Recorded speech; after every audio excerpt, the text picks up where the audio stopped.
자, 안녕하세요. 신 팀장입니다. 자, 오늘은요, 제가 세솔동에 나와 있는데요. 자, 비봉택지지구의 중심상가에 이제 시행을 하고 있는 주식회사 엔터개발 사옥 앞에 있습니다. 오늘 아주 중요한 사업 설명회가 있다고 해서 직접 또 들어보고 이제 내가 생각하지 못했던 그런 분석이라든지 여러 가지 그런 사업적인 전반적인 그런 분석을 또 제가 공부를 하려고, 그리고 시청자분들께 좋은 내용들을 또 전달해 드리려고 지금 나와 있습니다. 지금 제 뒤편에 보이시는 이 건물이 엔터타워 세솔동 2차 사옥 건물입니다. 사옥 건물이고 전체 호실이 분양을 하지 않았죠. 전체 호실 다 임대로 운영을 하고 있습니다. 바로 옆에 이제 제가 들어갈 건데, 바로 옆에 있는 엔터타워 1차 또한 분양을 하지 않고 전체 호실 임대로 운영되는 건물입니다. 자, 이제 곧 사업 설명회가 시작이 될 건데요. 한번 올라가서 사업 설명회를 재밌게 한번 들어보고 시청자분들께 전달해 드리도록 하겠습니다. 자, 가시죠. 자, 이제 엘리베이터를 타고 엔터개발 본사에 한번 올라가 보도록 하겠습니다. 4층 문이 열리네요. 바로 앞에 엔터개발 이제 본사 사무실이 있는데 지금 막혀 있습니다. 그래서 한번 벨을 한번 눌러보도록 할게요.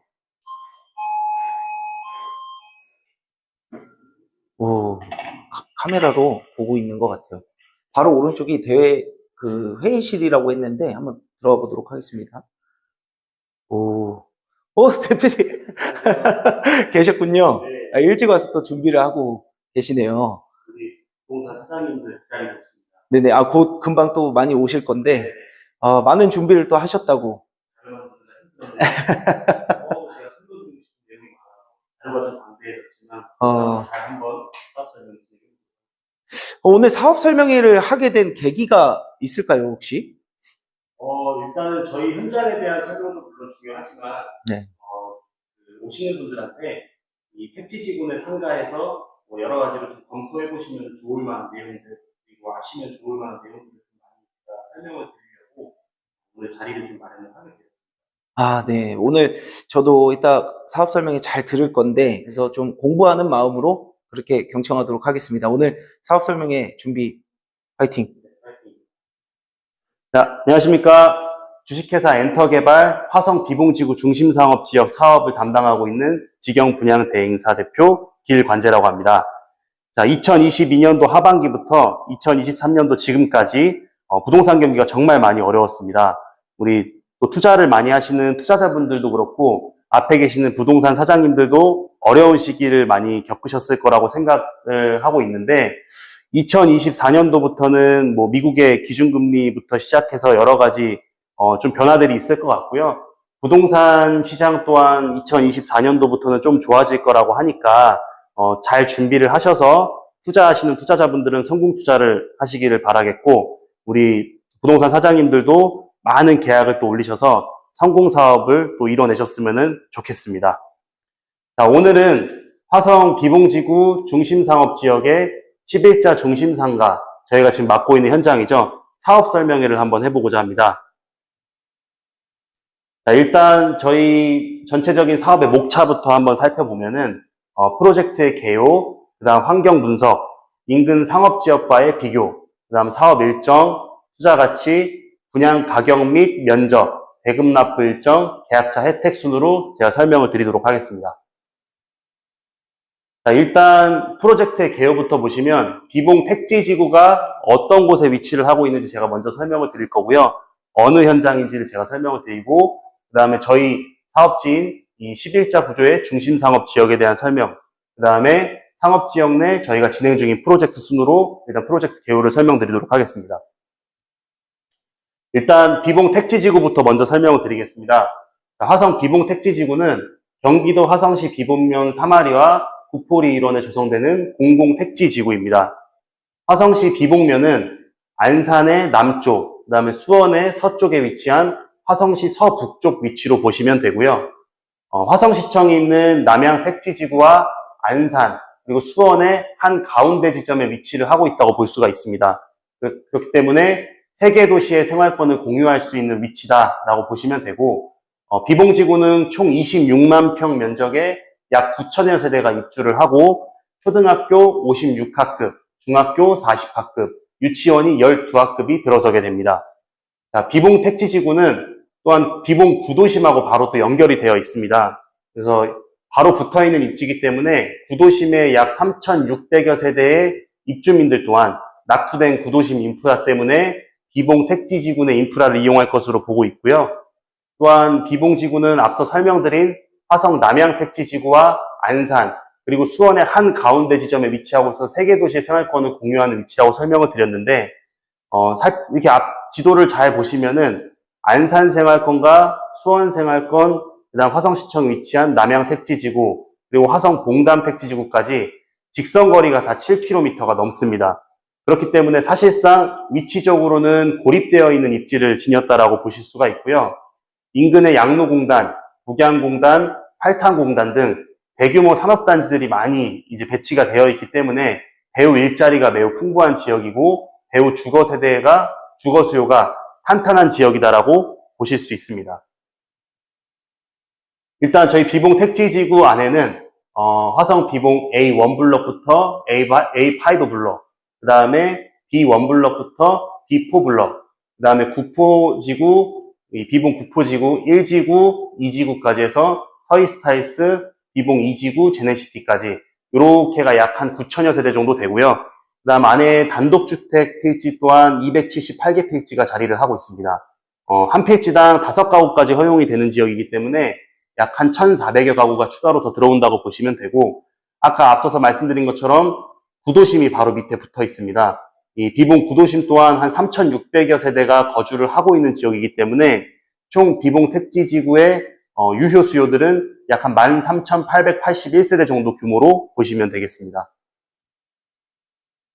앞에 말씀드린 A1 블럭부터 A4 블럭, 그 다음에 A5 블럭, B1 블럭부터 B4 블럭까지 들어서는 아파트에 대한 이런 조감도를 한번 제가 올려봤고요. 그 다음에 이제 구포지구, 제네시티까지 이렇게 한번 설명드려봤습니다.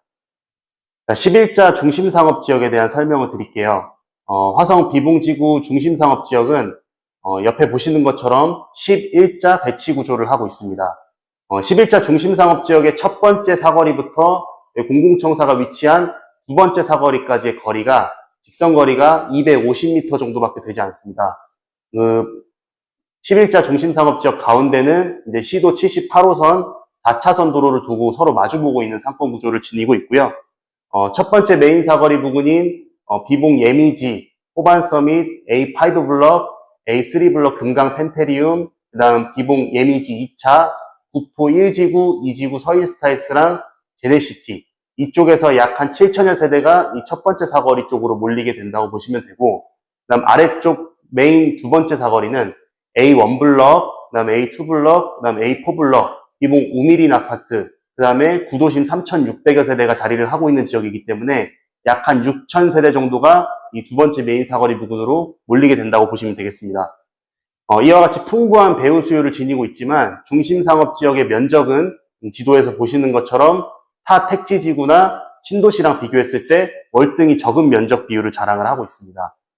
프라자 상가 한 개 동당 600세대 정도를 담당할 수 있기 때문에 매우 탄탄한 배후 수요를 지녔다라고 보실 수가 있고요. 향후 비봉지구와 비봉 구도심 배후 세대에게 반드시 필요한 근린상업시설의 필수적인 역할을 담당하게 될 전망입니다. 이제 상업지역 내 저희가 진행 중인 프로젝트를 한번 설명드리도록 하겠습니다. 주식회사 엔터개발은 비봉지구 중심상업지역의 이 높은 미래가치를 보고 현재 중심상업지역에 총 8개 필지를 보유를 하고 있습니다. 그래서 저희가 순차적으로 이제 진행을 할 거고요. 현재 진행 중인 현장은 상업 1-1 비봉 엔터타워 임대 건물, 그 다음에 상업 1-2 비봉 엔터타워 2, 분양 임대건물, 그다음 상업 1-4 비봉 엔터 로데오 분양 임대건물 순으로 지금 진행을 하고 있고, 현장이 어느 정도 마무리가 되는 시점에 저희가 순차적으로 추가 현장들을 진행할 예정입니다. 참고로 1-2 비봉 엔터타워 2 분양 임대건물은 올해 저희가 2023년 3월 중순에 이제 시작을 했는데, 현재 약 40% 정도가 분양 임대가 완료가 되어 있는 상태입니다. 추가로 1-4 비봉 엔터 로데오는 현장을 지금 이제 막 시작을 했고요. 엔터타워 2가 분양률이 많이 올라오면서 엔터 로데오를 바로 이제 진행을 하게 되었습니다. 저희가 이제 현장에 있으면서 느낀 거는 부동산 경기가 많이 어려운 시점에 저희가 시작을 했지만, 실제 이 상가에 들어와서 나중에 장사를 하실 분들, 학원을 운영하실 분들, 또 병원을 운영하실 분들, 프랜차이즈 사업을 하실 분들이, 자가 운영 사업을 하실 분들이 실제로 많이 찾아오셔서 계약들을 많이 진행을 했고요. 저희가 이제 준공 나는 시점이 2024년도 말이다 보니까 투자자분들이 미리 이제 선점들을 하려고 좋은 자리들을 많이 지금 분양을 받아가고 있는 상황입니다. 저희 아까 앞서 설명드린 1-1 비봉 엔터타워 임대 건물은 이런 식으로 건물이 올라가고요. 저희가 지금 3월 중순에 시작해서 지금까지 진행하고 있는 비봉 엔터타워 2 분양 임대 건물은 이 두 번째 건물 모습입니다. 그 다음에 저희가 이번에 시작하게 된 상업 1-4 비봉 엔터 로데오 분양 임대 건물은 세 번째 이런 조감도 모습으로 1, 2, 3 세 개 현장이 이렇게 건물이 올라간다고 보시면 되겠습니다. 자, 그 다음에 환경 분석을 한번 설명드리도록 하겠습니다.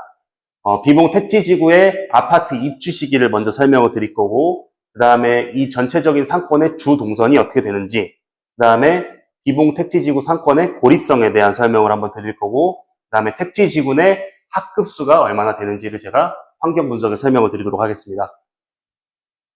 자, 일단 비봉 택지지구의 아파트 입주 시기부터 한번 살펴보겠습니다. 가장 중요한 부분이죠. 저희 상가가 장사를 시작하게 됐을 때, 운영을 하게 됐을 때 가장 중요한 부분이 이제 주변에 있는 배우 세대의 입주 시기인데, 자, A1 블럭부터 A5 블럭, 그 다음 아까 설명드린 B1 블럭부터 B4 블럭, 그 다음 구포 1, 2지구 서울스타일스 제네시티까지 요렇게 전체 중에 2024년 말에서 2025년 1월 달까지 전체 아파트 배우 세대의 약 90%가량 입주가 완료가 됩니다. 근데 저희가 진행하고 있는 중심상가의 준공 시기를 보시면 2024년 하반기에서 2024년도 말에 준공이 납니다. 입주 시기로 봤을 때 24년 말에서 25년 1월에 전체 90%가 입주가 되는데, 저희 상가가 준공 나는 시기가 2024년도 하반기에서 말에 준공이 나기 때문에 입주 시기랑 맞는 준공 시기를 가지고 있는 현장이라고 보시면 됩니다. 자, 다음은 상권의 주 동선을 한번 살펴보겠습니다. 앞서 설명드린 예미지부터 호반, 그 다음에 금강 펜테리움까지 위치하고 있는 이 섹터에 약 한 5,500세대 정도가 자리를 하고 있고요. 그 다음에 구포 1지구, 2지구 약 2,000여 세대가 이쪽 부분에 자리를 하고 있습니다. 그 다음 아래쪽에 A1 블럭, A2 블럭, A4 블럭, 우미린까지 이 아래쪽으로 약 한 2,630세대 정도가 자리를 하고 있고, 그 다음 아래쪽에 앞서 설명드린 비봉 구도심의 3,600세대 정도가 이 아래쪽으로 자리를 하고 있습니다.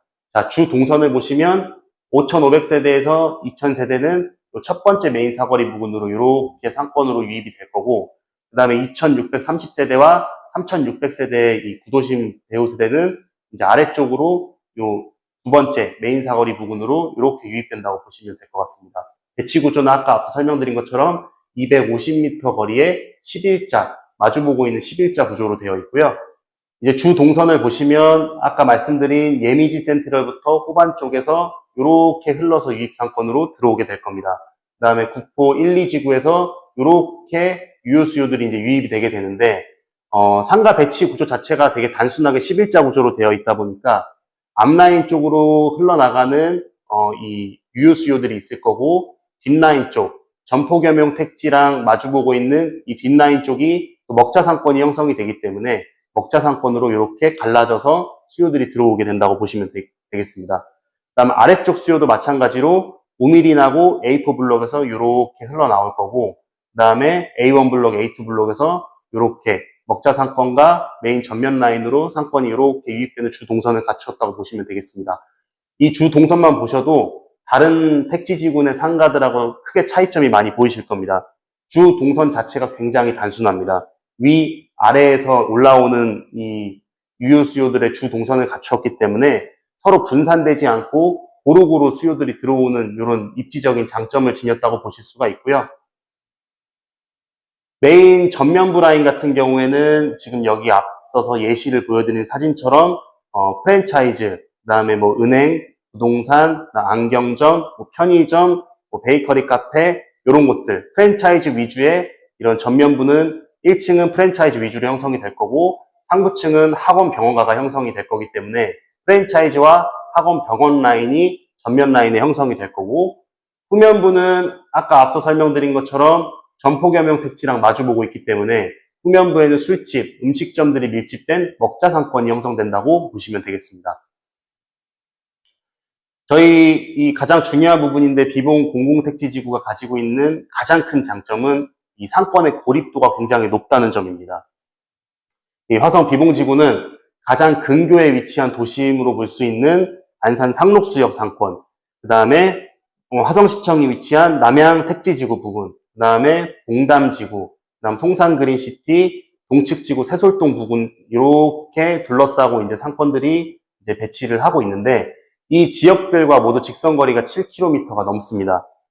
차량으로 이동할 때는 상업지가 형성되어 있는 인근 도심으로 빠져나가기 위해서 이 차량으로 20분 이상이 걸리기 때문에 실질적으로는 상가 이용 수요의 이 배우 세대 입주민들이 타 도심으로 빠져나가지 않고 모두 비봉 택지지구 11자 중심 상가에서 모든 생활 편의시설을 이용을 해야 되는 이런 고립도를 갖고 있습니다. 학원 같은 경우에도 타 지역에서 차량으로 비봉지구까지 들어오기가 매우 어렵기 때문에 20분 이상 거리가 걸리기 때문에 사실상 고립된 11자 상권에서 모든 학원부터 병원들이 성업을 하게 될 것으로 전망을 하고 있고요. 이 타 도심으로 빠져나갈 수 있는 광역교통망, 지하철 같은 것들이 갖추어지지 않았기 때문에 이러한 점이 상권 활성화에는 더욱더 큰 힘을 줄 것으로 보고 있습니다. 학급수를 한번 살펴보도록 하겠습니다. 저희가 2023년도부터 2027년도까지의 중기지방 교육재정계획이라는 교육청 자료를 토대로 저희가 학급수를 이제 살펴봤는데요. 자, 초등학교 같은 경우에는 56학급이 지금 예정이 되어 있고요. 중학교는 40학급, 그 다음에 유치원은 12학급이 들어오게 됩니다. 이게 교육청 자료에 나와 있는 이 중기지방 교육재정계획을 토대로 제가 설명을 드린 거고 구도심에도 비봉 초등학교, 중학교, 비봉 고등학교까지 이 3개 학교가 자리를 하고 있습니다. 그래서 학급수로 보시게 되면 택지지구 내에 약 56학급, 40학급, 그 다음 12학급이 들어오게 되고 구도심에 초등학교 11개 학급, 그 다음 중학교 10개 학급, 고등학교 35개 학급이 자리를 하고 있습니다. 이 구도심 내 이 학급수와 택지지구 내 학급수를 모두 더해보면 택지지구 내 총 학급수가 108학급이 나오고 구도심의 총 학급수가 56학급이 됩니다. 그래서 총 합이 164개 학급, 164개 학급이 이제 자리를 하게 되고요. 요렇게가 고립상권 안에서 소비를 한다고 보시면 되겠습니다. 그렇기 때문에 학원 및 학생 관련 시설과 영유아 시설에 최적화된 근린상권이 형성이 된다고 보시면 되고 학생 수는 약 한 3,850명 정도가 이 안에서 소비를 한다고 보시면 되기 때문에 다른 지역하고 비교했을 때 굉장히 높은 학급수를 자랑하는 지역이라고 보시면 되겠습니다. 자, 다음은 이제 인근 상업지역과의 비교를 한번 해보도록 하겠습니다. 택지지구 내 역세권 상권의 단점, 그 다음에 상가 이용 동선의 중요성, 그 다음에 비율로 보는 상업지역의 희소성, 그 다음 조화로운 상권, 이렇게 순으로 제가 준비를 한번 해봤습니다. 자, 택지지구 역세권 상권의 단점을 한번 보도록 하겠습니다. 제가 첫 번째로 이렇게 고립상권에 대한 표현을 했는데 이 고립상권에 대한 정의를 보시면 다른 상권으로 유동인구가 빠져나가지 않고 한정된 지역 내에서 모든 소비가 이루어지는 상권을 고립상권이라고 합니다. 자, 첫 번째 예시로 시흥 장현지구 능곡역 상권을 한번 살펴보도록 하겠습니다. 자, 능곡역이 여기 이쪽 뒷라인 상업지 앞에 자리를 하고 있고요. 이렇게가 이제 배우, 이용, 유효, 수요라고 보시면 되겠고요. 사진을 보시면 역 바로 앞에 양옆에 상가들이 자리를 하고 있습니다. 그다음 뒤로 또 이렇게 상가들이 들어와 있는 모습을 보실 수가 있는데 사진을 보시면서 여러분들도 다 느끼시는 게 있을 겁니다. 공실이 굉장히 많습니다. 역 앞 상권인데도 1층 라인이 어느 정도 좀 채워진 것 외에는 상부층이 거의 다 지금 공실로 되어 있는 모습을 보실 수가 있는데, 자, 제가 이 상권을 보여드리는 이유가 이 능곡역 상권은 상가 바로 앞 출입구에 소사 원시적 능곡역이 자리를 하고 있지만 상가의 공실이 굉장히 많은 지역입니다. 물론 뭐 시간이 지나면서 점점 상권이 형성되고 채워질 수 있는 자리라고 보기는 하지만 시간이 굉장히 오래 걸릴 것으로 보고 있습니다. 이곳 상권의 특징이라고 한다면 광역교통망인 지하철의 장점을 부각해서 상가를 분양했던 곳이고 실제로 그만큼 분양가가 높게 또 책정이 되어 있었던 지역입니다.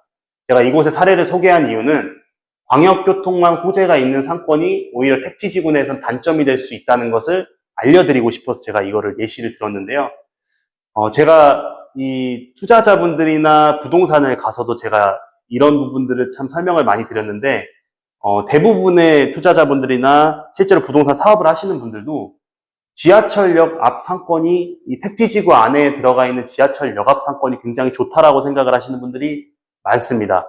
하지만 이게 오히려 이런 광역교통망이 상업지 내에 자리를 하고 있는 게 굉장히 독이 될 수도 있다는 점을 제가 꼭 설명을 드리려고 했던 부분인데, 일단 일반적인 투자자분들은 이제 광역교통망이 가까운 곳에 상가가 당연히 유동인구도 많고 미래 가치도 높을 거라고 생각을 하시지만 실제로는 그렇지 않습니다. 자, 뒤에 이제 부연 설명들이 있는데, 아파트나 토지 투자를 하는 데 있어서는 광역교통망 호재가 굉장히 중요하고 가격 상승에 영향을 미치는 게 당연히 맞습니다. 하지만 상가 투자에서는 오히려 독이 될 수도 있습니다. 그 이유가 뭐냐면 우리가 일반적으로 지하철을 이용을 하는 이유가 출퇴근의 목적이나 아니면 대도심 상권을 이용하기 위해서 이 지하철을 이용을 하는 경우들이 많은데, 쭉 설명을 드렸지만 이 택지지구 내에 있는 광역교통망은 그 택지지구 내에 있는 광역교통망 역으로 사람들이 유입이 되지 않습니다. 그 택지지구 내에서 거주하시는 배우 세대가 광역교통망을 통해서 타도시로 빠져나가게 됩니다. 그렇기 때문에 우리가 이 유출상권이라고 하죠. 유입상권이 아닌 유출상권이 형성이 되기 때문에 학원, 그다음에 병원, 이 대형 식당 같은 경우들은 광역교통망으로 갈 수 있는 인근 대도심에 있는 그런 큰 상가들이나 이런 학원, 병원, 대형 식당들하고 경쟁을 해야 됩니다. 그렇기 때문에 경쟁력을 특별하게 갖추지 않는 이상은 이 지역 안에서 살아남기가 굉장히 어렵다고 보시면 되고요. 역세권 상가가 잘 형성이 되기 위해서는 우리가 가보셨는지 모르겠지만 이 수원역이나 그다음에 뭐 주변에 범계역, 인계동 상권 이런 데처럼 그 상권 자체가 하나의 문화가 형성되어 있는 곳이 아닌 이상은 이 택지지구 내에 있는 역앞 상권은 대부분 유출 상권이 형성된다고 보시면 되겠습니다. 자, 다음 앞에서 살펴본 이 능곡역 상권과 비교를 할 수 있는 이 똑같은 시흥 장현지구에 위치한 고립 근린 상권을 한번 살펴보도록 하겠습니다. 이 장곡동에 위치를 하고 있고요. 시흥 장현지구, 아까 능곡역 앞 상권과 이 같은 지구 안에 위치한 지역입니다. 지도만 보셔도 이 지역이 지금 고립 상권으로 형성되어 있는 곳인데, 이 사진을 보시면은 1층부터 상부층까지 아까 능곡역 앞 상가랑 비교했을 때 공실률이 굉장히 적고 꽉꽉 채워진 모습을 보실 수가 있습니다. MD 구성도 보시면 대부분 학원, 병원, 프랜차이즈로 상가들이 꽉꽉 들어서 있는 모습을 보실 수가 있습니다. 자, 이 고립 상권을 보시면 이 상권도 사실 형성된 지가 얼마 되지는 않았습니다. 근데 앞서 살펴본 이 능곡역 상권과는 대비될 정도로 굉장히 많은 업종들이 빼곡하게 입점해 있는 모습을 보실 수가 있는데요. 초등학교, 중학교가 바로 앞에 또 위치를 하고 있고 이 상권 주변으로 아파트 단지가 둘러싸고 있는 모습을 보실 수가 있습니다. 그렇기 때문에 이 유동인구가 다른 상권으로 빠져나가지 않고 이 지역 내 거주하는 주거 배우 세대가 하나의 상권으로 다 몰려들기 때문에 이 안에서 모든 소비가 이루어지는 구조를 가지고 있는 고립상권 구조를 갖추고 있다고 보시면 되겠습니다. 이것 때문에 뭐 학원과 병원 등이 영업하기 굉장히 좋은 환경을 가지고 있기 때문에 하나의 또한 학원과 병원가를 또 형성하게 된 모습이고요.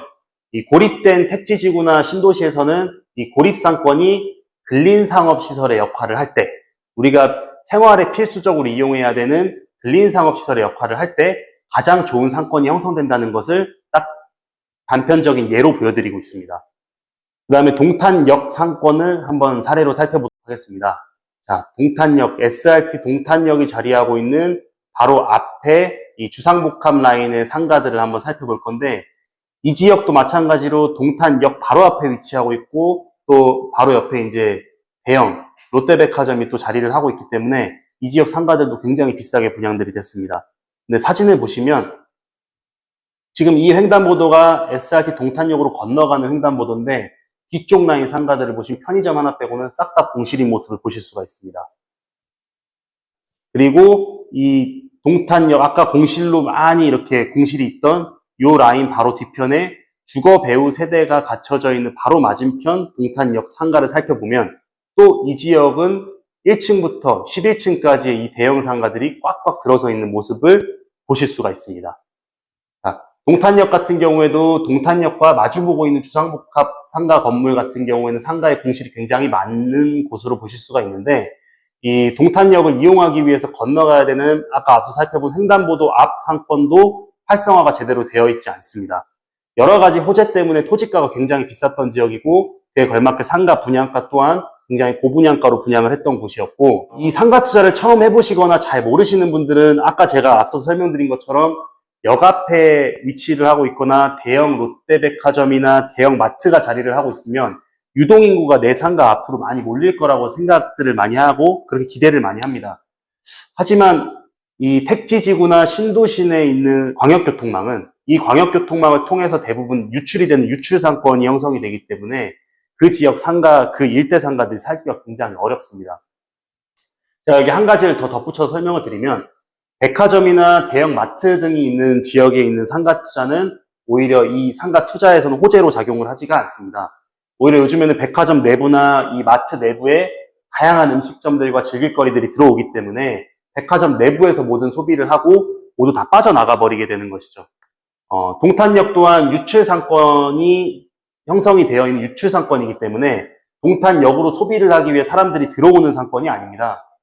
아까 앞서서 제가 능곡역 상권 설명드릴 때도 말씀드렸지만, 이 역앞 상권이 제대로 갖춰지기 위해서는 그 역 앞에 그 역으로 정말 유입될 수 있는 키테넌트부터 다양한 즐길거리, 그다음 먹거리, 술집 등이 조성이 되어서 이 상권 자체가 하나의 문화가 되어 있어야 그쪽으로 유입되는 유입 상권이 형성이 될 수가 있는데, 수도권에서는 이 번개역 상권이나 수원역 상권, 인계동 상권을 예로 들 수가 있습니다.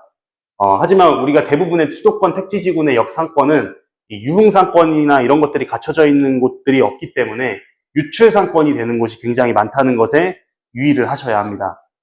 자, 다음은 화성 동탄 신도시 반송동 고립 근생 11자 상권을 살펴보도록 하겠습니다.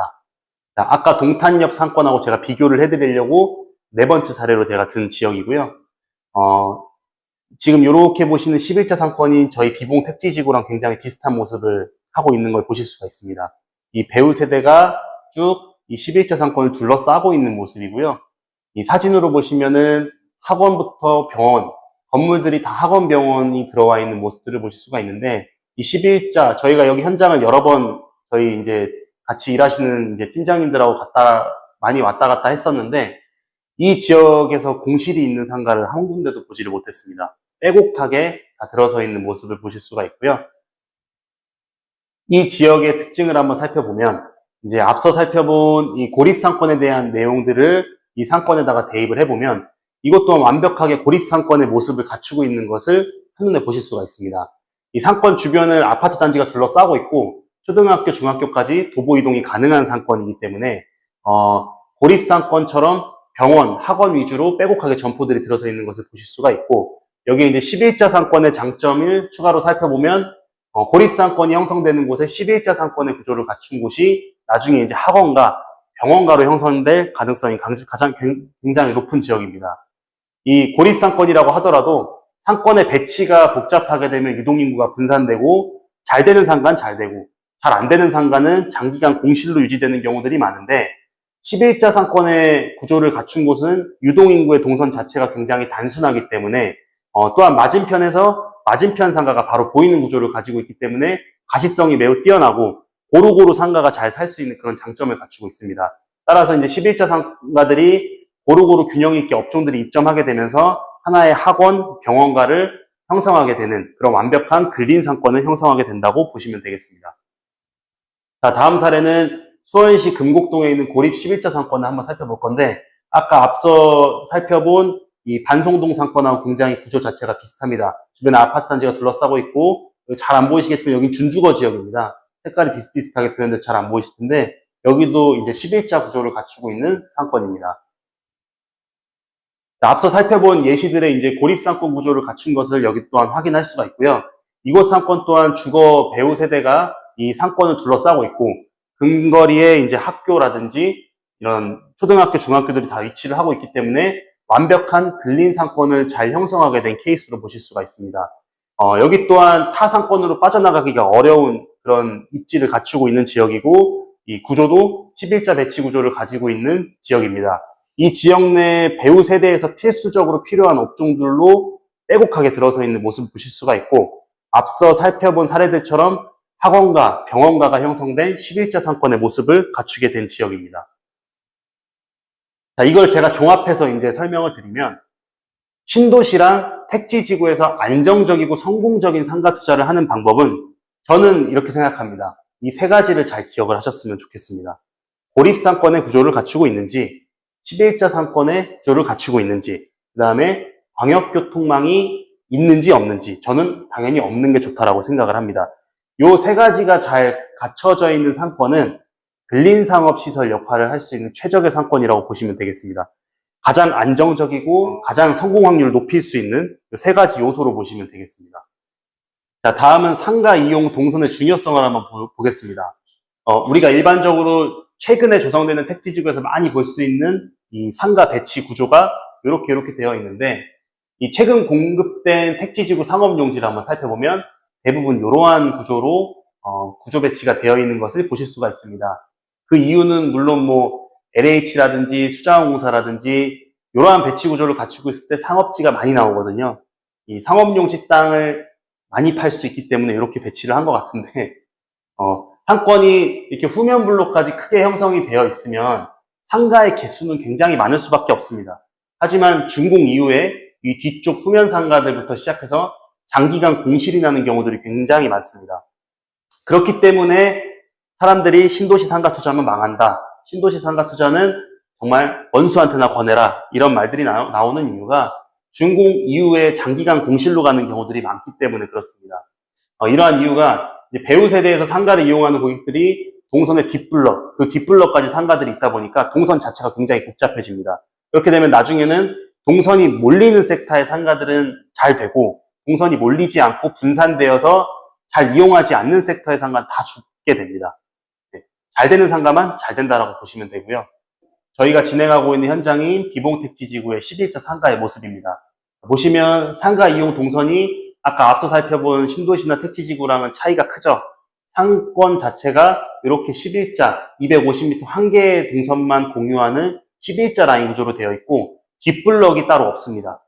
그냥 단순하게 이렇게 11자만 이용하는 상권 구조를 갖추었기 때문에 상가 이용 동선이 분산되지 않고 이 전체 필지가 골고루 잘 사는 이상적인 근린 상권이 형성되는 모습을 갖추고 있다고 보시면 되고요.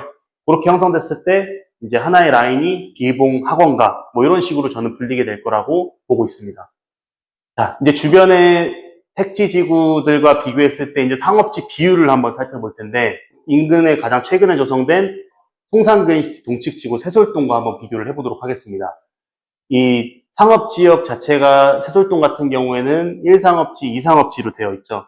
이 비봉 같은 경우에는 11자 라인 한 개 상권만 중앙에 자리를 하고 있는데, 중심 상업지역의 비율이 굉장히 적습니다. 그리고 분산되지 않고 하나의 집중된 상권 구조를 갖추고 있는데, 이 상업지 비율 자체만 놓고 봤을 때 약 4배 정도 차이가 납니다.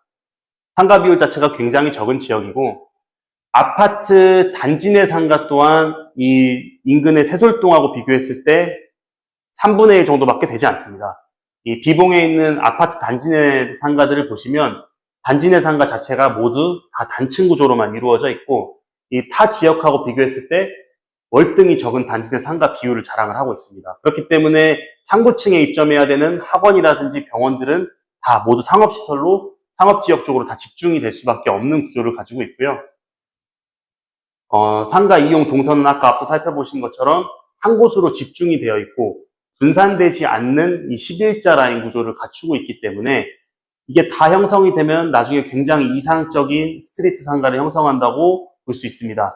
이 세솔동의 1상업지하고 2상업지를 보시면 이 라인 자체가 뒷블럭까지 조성이 되어 있기 때문에 이 비봉의 250m를 두 줄로 되어 있으니까 250m 곱하기 2를 해서 500m 동선을 갖추고 있는 지역이지만 이 지역에 있는 상가를 우리가 걸어서 도보로 다 이용을 한다고 하면은 1.5km, 750m, 약 2.25km를 도보 동선으로 이용해야 상가를 다 이용할 수 있는 굉장히 복잡한 구조를 갖추고 있다는 것을 보실 수가 있습니다.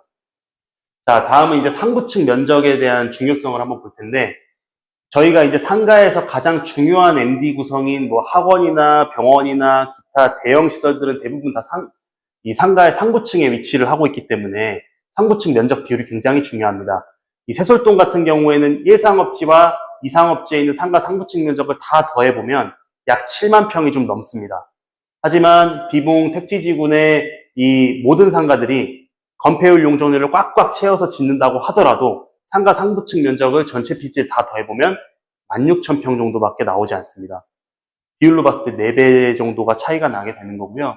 이 타 지역하고 비교했을 때 상업지역 비율이 월등히 낮고 학원, 병원이 집중할 수 있는 이런 구조를 가지고 있기 때문에 중요한 MD 구성을 하는 상부층의 다양한 학원, 병원들이 골고루 배치가 돼서 이게 하나의 학원가랑 병원가가 형성될 가능성이 굉장히 높은 지역이라고 보시면 되겠습니다. 조화로운 상권, 이제 조화로운 상권의 예시를 한번 봤는데 이게 지금 아까 앞서서 설명드린 금곡동 상권에 있는 모습입니다. 1층부터 이 6층까지, 1층부터 상부층까지의 이 MD 구성을 잘 한번 보시면 건물과 건물마다 MD 구성들이 거의 다 동일한 것을 보실 수가 있습니다. 상부층은 뭐 학원, 병원, 그다음 뭐 미용실, 뭐 프랜차이즈, 그다음에 은행 이런 것들이 들어와 있고 1층은 뭐 프랜차이즈, 편의점, 약국, 통신사 이게 거의 동일한 구조로 이 11자에 쭉 다 골고루 조화롭게 들어와 있는 모습을 보실 수가 있습니다. 다음 상권은 앞서 설명드린 반송동 11자 상권의 이 MD 구성표를 한번 보시면 여기 또한 마찬가지로 1층은 프랜차이즈, 편의점, 약국, 통신사, 상부층은 은행, 학원, 병원 등으로 거의 동일한 구조로 다 조화롭게 이렇게 구색을 갖추고 있는 모습을 보실 수가 있는데 인근의 유사한 고립상권 중에서 이제 11자로 형성된 곳을 이제 보시면 11자 상권 내 상가의 MD 구성이 다 동일한 것을 보실 수가 있습니다. 1층은 프랜차이즈, 약국, 뭐 통신사, 뭐 이런 것들로 구성이 되어 있고 2층은 은행, 미용실, 뭐 프랜차이즈, 그다음 병원, 그다음 상부층, 3층부터 상부층은 모두 학원, 병원, 스터디 카페, 사무실 같은 걸로 이루어진 것을 보실 수가 있고요.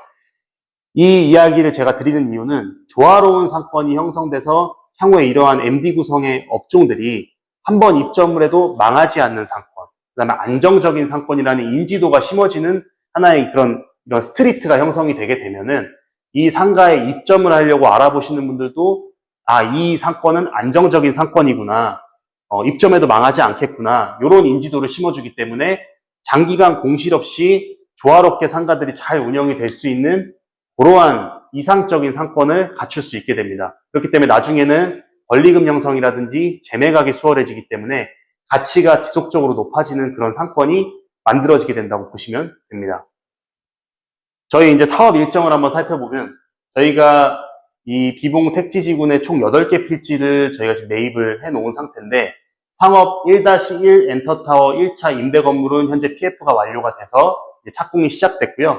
그 다음에 상업 1-2 비봉 엔터타워 2 분양 임대 건물은 23년도 3월 중순부터 분양을 시작해서 현재 약 40% 정도가 분양 임대가 완료가 되었습니다.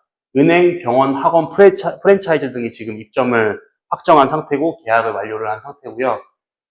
40% 정도 분양률이 올라오면서 저희가 상업 1-4 비봉 엔터 로데오를 지금 2023년도 7월 이번 달부터 분양을 이제 시작을 했고 지금 사전 의향서를 받고 있는 중입니다. 신탁계좌가 곧 열릴 건데 신탁계좌 오픈 후에 저희가 이제 정계약을 진행을 할 예정이고요. 그 다음에 이제 상업 2-5번, 6번 요 두 필지를 이제 하필해서 엔터타워 비봉 엔터타워 2차와 엔터 로데오가 한 70% 정도 끝나는 시점에 저희가 요게 두 개 필지가 합필된 하필 건물을 또 시행을 할 예정입니다. 그 다음에 건너편에 이 3-2번 비봉 엔터타워 3 또한 엔터타워 2차와 엔터로데오가 70% 정도가 완료되는 시점에 요 대형 상가랑 요 맞은편 쪽, 이 엔터타워 2차 맞은편 쪽 상가를 같이 진행하게 될 예정입니다. 자, 그 다음에 투자 가치를 한번 설명드리도록 하겠습니다. 이 택지지군의 상업용지는 경쟁입찰제로 진행을 한다는 걸 다들 아실 거예요. 경쟁입찰제로 LH에서 토지를 매각을 하고 이게 낙찰이 완료되고 난 다음에 토지 소유권 이전 시기에 이제 매각이 활발하게 진행이 되는데 이때 땅값이 굉장히 많이 올라갑니다. 이 초기 낙찰된 상업용지에 상가 건물이 들어서고 이 상가 건물의 분양률이 어느 정도 올라오게 되면 이제 수많은 시행사들이 이제 땅을 찾으러 많이 돌아다니기 때문에 이 상업시설, 이 상업지역이 되는 곳이다라는 판단이 들면 이제 땅 가격이 굉장히 많이 올라가게 됩니다. 그래서 초기 낙찰가보다 많게는 2배 이상 올라가게 되는데 토지가 상승으로 인한 분양가 상승이 불가피합니다. 그래서 추후에 진행하는 사업주들은 분양가가 계속 올라갈 수밖에 없고 이제 지금 다들 딜레마에 빠져 있는 건축비 상승, 이 자재값 인상으로 인한 지속적인 건축비 인상 때문에 분양가가 또 상승될 수밖에 없습니다. 이 두 가지 요인이 같이 작용을 하면 초기에 진행했던 사업지들보다 분양가가 월등히 높아질 수밖에 없는 그러한 구조를, 그러한 시스템을 갖추고 있다고 보시면 됩니다. 자, 주변의 인근 사례들을 보시면 인천 검단, 그다음 제가 동탄 이신도시를 예를 들었는데 이 검단 같은 경우에도 상업용지 낙찰가가 굉장히 높았던 지역이었습니다. 22년도 1월 달에 이쪽에 있는 이 상가가, 자, 이름은 말씀드릴 수 없어서 그냥 XX 표시로만 설명을 드리겠습니다. 이 첫 번째 상가가 1층 전용, 1층 분양평당가가 3,600만 원대 분양했던 상가였는데 바로 옆에 필지가 이제 토지들이 재매각이 되고 다시 이제 비싼 가격에 매각이 되면서 다음 현장에 진행했던 필지가 바로 옆에 필지에 있는 상가인데 평당 5,500만 원에 분양했습니다. 두 개의 상가가 모두 분양이 다 완료가 됐는데 실제로 초기에 3,600만 원대 분양을 받았던 분들은 시세 차익을 많이 보셨습니다. 그리고 동탄 이신도시 같은 경우에도 초기에 진행했던 현장들이 3천만 원 초반대 진행을 했다가 토지들이 재매각되고 분양가가 인상이 되면서 나중에 이제 진행했던 현장들은 4천만 원 중반대까지 분양가가 올라와서 초기 투자하셨던 분들이 가격 상승을 많이 보셨던 이 사례가 있고요. 저희 같은 경우에는 이제 상업용지내 총 7개 필지를 보유를 하고 있고 입지적으로는 가장 좋은 자리만 매입을 했습니다. 그렇기 때문에 저희가 사업 진행 상황에 따라서 순차적으로 계속 사업들을 진행을 할 거고 초기 진행했던 현장은 이 지역 분양가의 기준이 될 수밖에 없습니다. 그렇기 때문에 초반에 가장 좋은 자리를 가장 저렴한 가격에 투자할 수 있는 지금이 기회라고 생각을 합니다. 다음은 이제 여러분들이 가장 궁금해하시는 분양 가격과 이 분양 면적입니다. 저희 비봉 엔터타워 2차 3월 달부터 진행했던 이 비봉 엔터타워 2차 같은 경우에는 1층이 3천만 원대 초반부터 이렇게 구색이 되어 있고 2층부터 7층 상부층은 900만 원대 초반부터 가격대가 형성되어 있습니다. 제가 정확한 가격은 말씀드릴 수 없고 이 사업 설명회를 들으시고 저희한테 이제 협력 부동산 등록을 해주시거나 투자자분들이 문의를 해주시면 제가 분양 가격표나 이런 자료들은 다 보내드리도록 하겠습니다. 그 다음에 저희가 1-4 블럭 지금 7월 달, 이번 달부터 진행하고 있는 이 비봉 엔터 로데오 건물 같은 경우에는 1층이 똑같이 3천만 원 초반대, 그 다음 2층부터 6층이 900만 원 초반대로 구성이 되어 있고 엔터타워 2차보다는 가격이 조금 올라갔습니다. 저희가 토지가 인상보다도 건축비 인상이 굉장히 크게 작용을 했기 때문에 비봉 엔터타워 2차보다는 분양가가 약간 올라가게 됩니다. 대금 납부 일정이 저희 현장의 가장 큰 또 장점으로 보실 수가 있습니다. 저희는 이 계약금, 중도금, 잔금 일정이 10%, 5%, 85%입니다. 즉 중도금 대출이 없고 회차별 과도한 중도금 자체가 없는 현장입니다. 저희는 시행자금을 이미 신탁사에 다 확보를 해놨고 이 사업을 진행하기 위한 모든 자금이 다 확보가 되어 있는 회사이기 때문에 당연히 신탁계좌를 활용을 하고요.